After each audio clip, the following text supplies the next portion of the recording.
And you can imagine the sort of terror that people who experience paranoid schizophrenia are living in perennially, because what happens to them is precisely that. They undergo neurophysiological transformations that makes everything that they once depended on disappear, and everything comes back as relevant.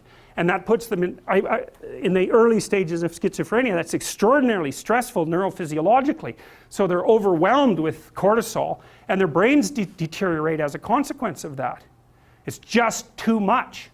So, and unsurprisingly, right, because you can hardly deal with anything, let alone with everything.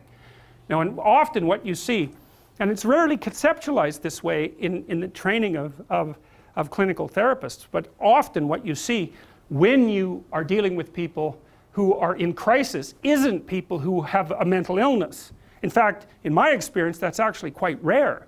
What's far more common is that the person that you're talking to has become overwhelmed by catastrophe. So their life has fallen apart in some way that makes what they're doing actually impossible. You know, so maybe someone very close to them in their family that they were depending on has developed a very serious illness, and that's thrown their entire financial state into utter chaos. Or maybe they've developed a condition that makes it impossible for them to work. Or, you know, you can imagine the potential range of catastrophes. And they're coming to see you because they're anxious and depressed, but the reason they're anxious and depressed is because everything they have ignored has popped its head back up and is hell-bent on their destruction. And often you see people who are being attacked by 5 or 6 of these monsters at the same time. And it isn't their mental illness that stops them from being able to deal with it, although that, you know, whatever weaknesses you have are going to interfere. It's the fact that what they're facing is no damn joke, and if you were facing it, you'd feel exactly the same way. So then you're trying to come up with practical solutions to these tremendously complex problems. And that's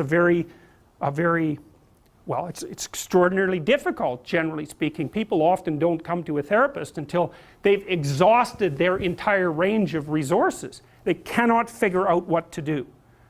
And so, you know, in a situation like that, you can administer antidepressants, and maybe that'll help the person increase their stress resistance.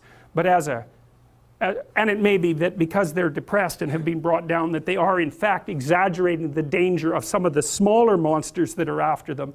But making the person more stress resilient doesn't give them, for example, a new job, and it certainly doesn't bring back the person they've been living with for 2 years who has a degenerating neurological disease or some form of cancer. Like, these things are major. You know, I often see people who, well, they're in a relationship, maybe they're rather isolated, older people.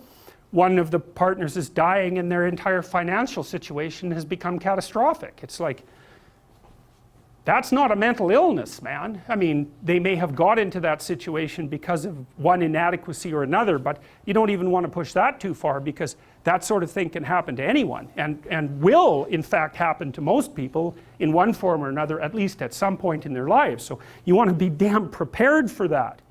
You want to be prepared for that, because it's bitter and harsh and anxiety provoking and painful. But if you're not ready, then it's also hell.